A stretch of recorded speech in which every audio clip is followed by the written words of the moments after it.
Guys सिफ्री one ओह यहाँ हेर्नु त के छ यो पारा म गाडीको यहाँ बसेर चाहिँ होइन यहाँभित्र चाहिँ चलाइरहेको छु सोल्टीले गाडी म चाहिँ यहाँभित्र यहाँ माथिबाट दुनियाँ हेर्न लागिरहेको छु जिन्दगी पहिलोचोटि दुनियाँ हेर्दैछु यार आमाको घरबाट निक्लेको जमानामा तर बल्ल दुनियाँ हेर्दैछु मैले होइन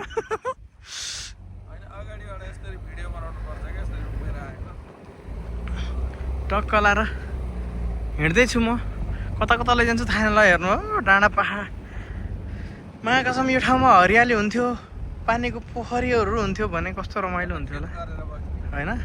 केही छैन केही छैन यस्तरी गाडीमा छु होइन सर गाडीमा उभिरहेको छु म घामले आँखामा हानिरहेछ हिँडिरहेको छु गाडीमा बसेर तपाईँहरूलाई मैले यो भ्यू देखाउँदैछु होइन केही छैन क्या यहाँ केही छैन यो यस्तो डाँडा चाहिँ यसलाई खुइलो डाँडा भन्थ्यो नेपालमा भएको भए लभली डाँडा बनाउँथ्यो केटाकेटी डेटिङ बस्न आउँथ्यो होइन यहाँ चाहिँ त्यस्तो सिस्टम छैन यहाँ चाहिँ पुलिसहरू देख्यो भने मार्छ गाडी पनि कता कता घुम्छ है खै तेर्काइले मलाई भ्याउने भयो आया होइन यस्तै हिँड्दासम्म केही छैन डाँडा पाखा हेर्नु त हो नि यो ठाउँ के गर्ने हो यो ठाउँ हेर्नु केही छैन तपाईँहरूले देख्नु भएको थियो यस्तो ठाउँ कहिले देख्नु भएको थिएन होला मैले देखाउँदैछु आज अहिले कता कता हाल्ने हो यो गाडी ए आमा ओहो देख्नु भएको छ दुनियाँकै यो दुनियाँ हेर्नु त तपाईँहरूले न अगाडि केही छ न पछाडि केही छ न दायाँ केही छ न बायाँ केही छ है माटै माटो मात्रै छ ओहो ल अब कता घुमाउँछ अब घुमाइ छ चक्कर लाग्ने भयो मलाई गाइजहरू होइन पेट्रोल छैन भने घुमे चलाइरह गाडी पनि जोस् सोल्टीले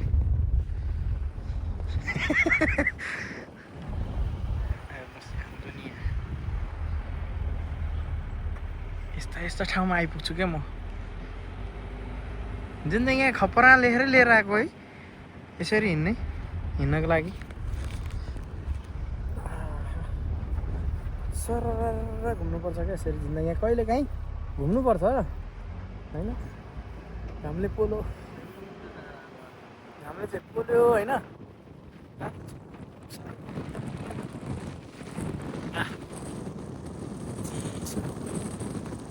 म यहाँ मुस्ताङ जाँदैछु क्या मुस्ताङ गाइजहरू होइन उसो के अरे के भन्छ यो लुम्लेको डाँडा पुग्दैछु तपाईँहरूलाई देखाउँछु म लुम्लेको डाँडा हो होइन लुम्लेको डाँडा पुगिसकेपछि चिसो हावा आउँछ लुम्लेको हावाले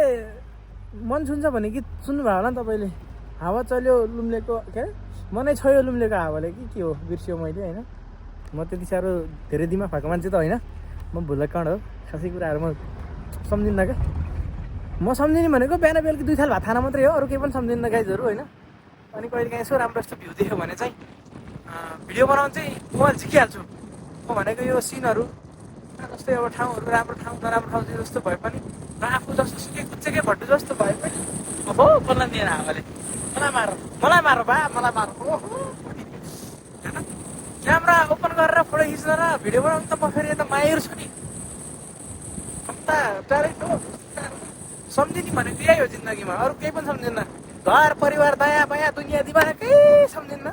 सम्झिने भनेको राम्रो ठाउँ देख्यो भने आफ्नो फोटो खिच्न मोबाइल झिकिहाल्छु अनि दिनमा 4-5 चोटि भोक लाउँछ मलाई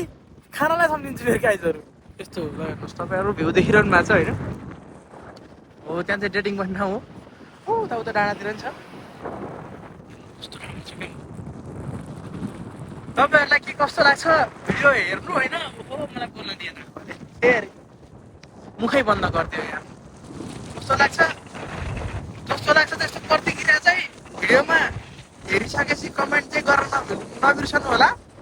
भन्ने कुरो मैले जानकारी गराएँ होइन र गाडीले दियो के धनक मलाई ओहो माक्स पनि लागेको छु त्यहाँ दुनियाँ हेर्नु सक्दैन मेरीमा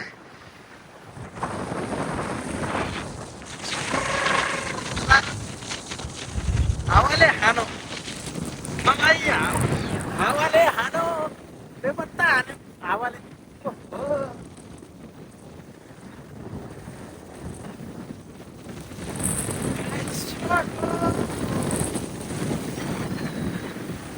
आवाज बोल्न नमिल्ने गरी पो हाल्छु।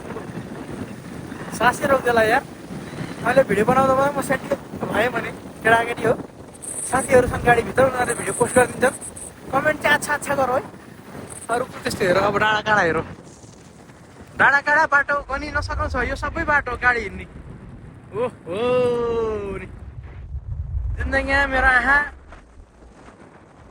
राम्रै तरिकाले देख्ने भएर म जन्मेछु। दुनियाँ देख्दैछु क्या मैले। अनि तपाईँहरूलाई पनि देखाउँदैछु, पिर नगर्नु। हेर्नु म कस्तो मैदानमा आइपुगेँ, कस्तो मैदानमा आइपुगेँ। तपाईँले मलाई कता कता घुमाउने हो डाम्नाले। यो डाम्ना पनि मान्छे कायदाको छ क्या। ओहो नि अब कहाँ जाने हो? यो माथि डाँडा चढ्छ गाडी। अब ल